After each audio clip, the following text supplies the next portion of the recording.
नमस्ते मंडळी, तुम्हा सर्वांचं स्वागत आहे कुक विथ साक्षी सचिनमध्ये. भाज्यांचं ताट पाहून तुम्हाला कल्पना आली असेलच, ही आहे भोगीच्या भाजीची तयारी. पण इथे मी नुसती भोगीची भाजी नाही करणार, तर करणार आहे मसाला खिचडी पण. दोन्हीला साहित्य सारखंच, फक्त खिचडीसाठी लागणारे तांदूळ, जो मी घेतला आहे बासमती तांदूळ 1.5 वाटी.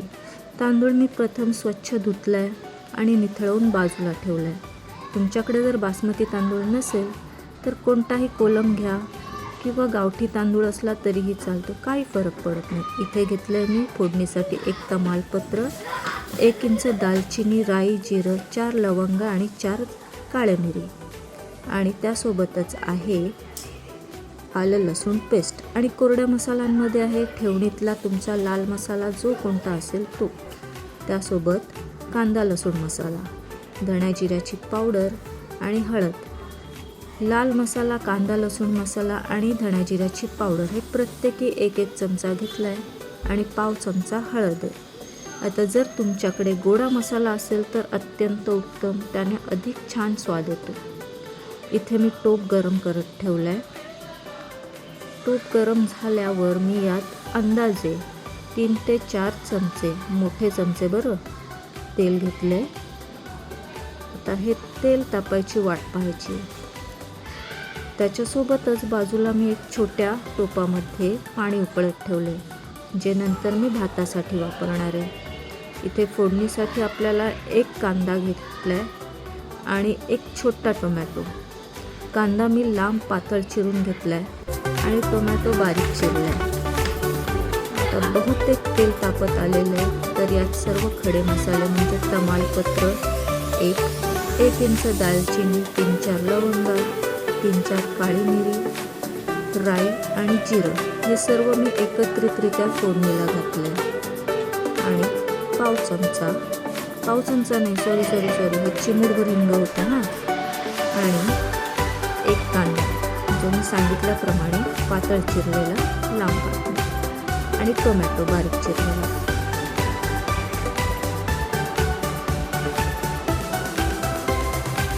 आणि 1 चमचा भरून आलं लसूण पेस्ट.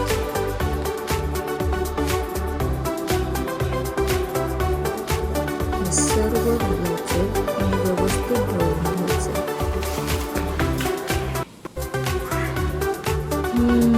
मस्त सुगंध सुटला. आहा,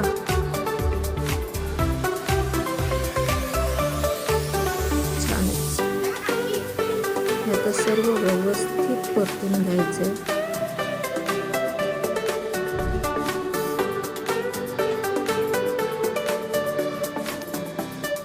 भाज्यांमध्ये वांग पटकन काळं पडतं, म्हणून ते कापून पाण्यात सरळ ठेवायचं. बटाटा पण, कारण बटाटा पण कापल्यावर लगेच काळा पडतो, म्हणून बटाटा, वांग, गाजर हे सर्व मी भिजवून ठेवलं, म्हणजे पाण्यात ठेवलं. आता सर्व सुके मसाले यात घालून पुन्हा ढवळून घ्यायचे.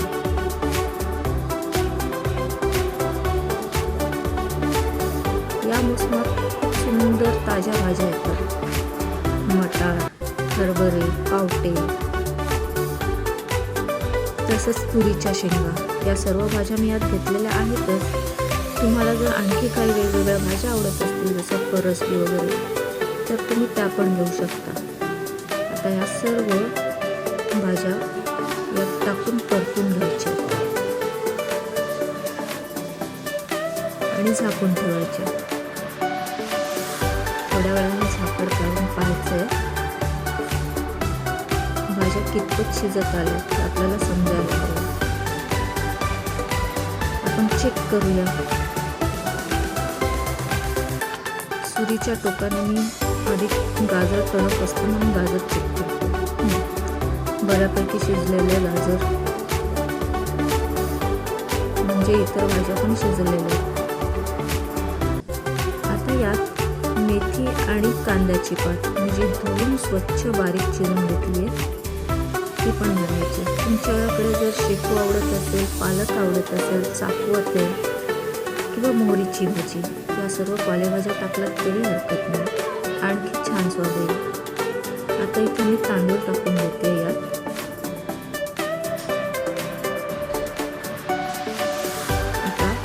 पुन्हा सर्व एकत्र करायचं, व्यवस्थित त्या तांदळाला कोट करायचं आणि हे गरम पाण्यात ओतून द्यायचं.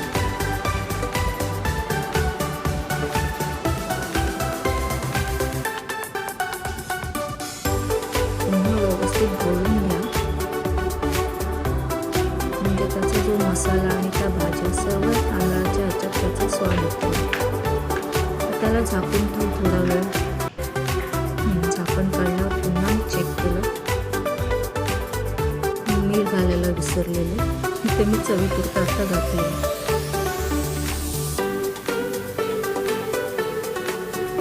तर हे याला मीठ लागण्यासाठी पुन्हा एकदा परतवून घेते, व्यवस्थित ढवळून घ्यायचं.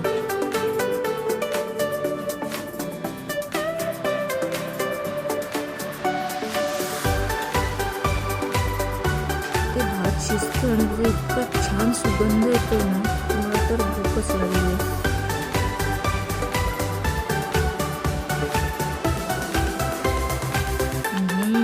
किती खमंग वास आहे याचा, मस्तच. आता याला फायनल टच भरपूर कोथिंबीर पसरवा, खूप छान चव येते. आता आपली खिचडी तर झाली आहे. आता तयारी भाजीची. आता भाजीसाठी मी इथे थोडंसं सुकं खोबरं घेतलं आहे भाजून, शेंगदाणे भाजून घेतले आणि तीळ पण भाजून घेतले. इथे भाज्या त्याच आहेत, मेथी, कांद्याची पात आणि ज्या भाज्या होत्या म्हणजे वाटाणा वगैरे, पावटा, त्या सर्व भाज्या ज्या मी खिचडीसाठी वापरल्या. इथे मी आता लोखंडाचा तवा घेतला आहे. लोखंडाच्या तव्यात मी भाजी का करते तर ते सर्व लोह असतं ते यात उतरेल म्हणून. यात मी अंदाजे 1 चमचा, मोठा चमचा भरून तेल घेतले. तेल तापत आले, यात राई, जिरं आणि कढीपत्ता फोडणीला घातली. मस्तपैकी तडतडलाय.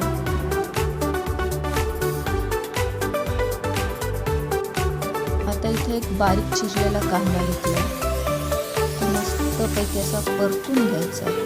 इथे मी कांदा अगदी बारीक चिरून घेतला, जसा खिचडीला मी लांबट घेतला होता, पण मी ते अगदी बारीक चिरले. तसंच एक छोटा टोमॅटो घेतलाय. आलं लसूण पेस्ट पण टाकायची, ती टाकून घ्या.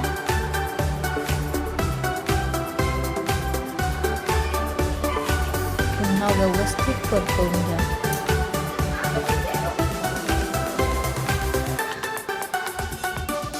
मस्त परतून झालंय. आता यात टोमॅटो बारीक चिरलेला,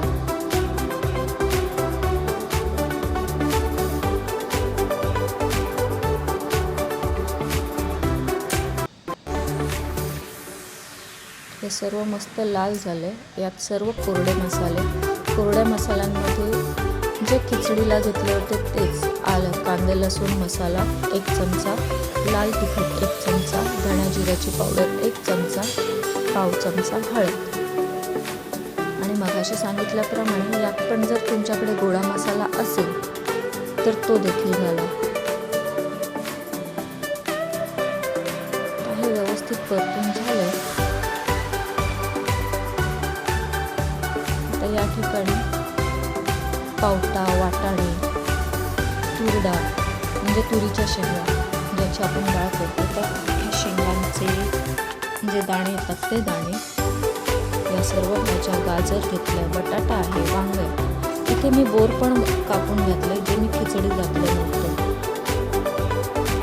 तुम्हाला आवडतील तशा भाज्या यात घाला.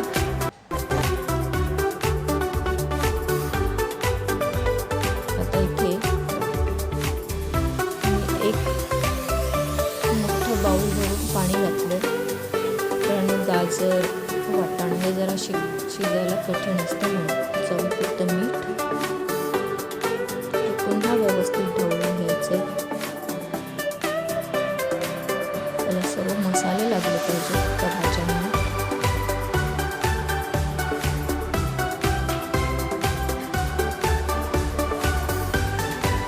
गॅस आपण मध्यम ठेवायचा ना, जास्त फास्ट ठेवला तर भाज्या खालतून करपतील. झाकण ठेवून याला वाफ येऊन द्यायचे. इथे पण चेक करायचे की भाज्या कितपत शिजल्या. भाज्या व्यवस्थित शिजल्या गेल्यात. आता इथे कांद्याची पात आणि मीठ दोन्ही पण मी एकत्र टाकले.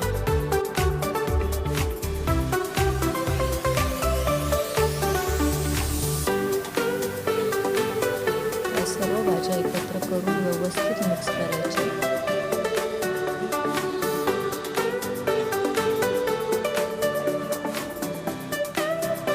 मगाशी जे आपण वाटण केलेले शेंगदाणे, तीळ आणि सुक्या खोबऱ्याचे ते यात घालायचे. मस्त बारीक पावडर करून घ्यायची त्याची, म्हणजे छान मिळून येते. भाजी पण दाट होते त्याने आणि छान चव येते.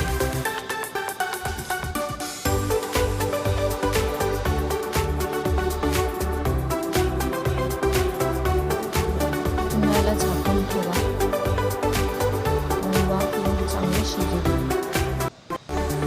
हा काय मस्त रंग आला आणि सुगंध पण खूपच छान येतो.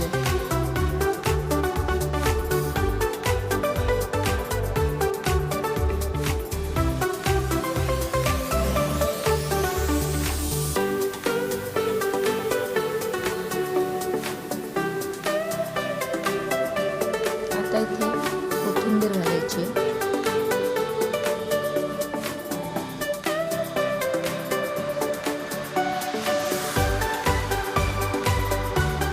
रेडी आपली गोबीची भाजी आणि खिचडी.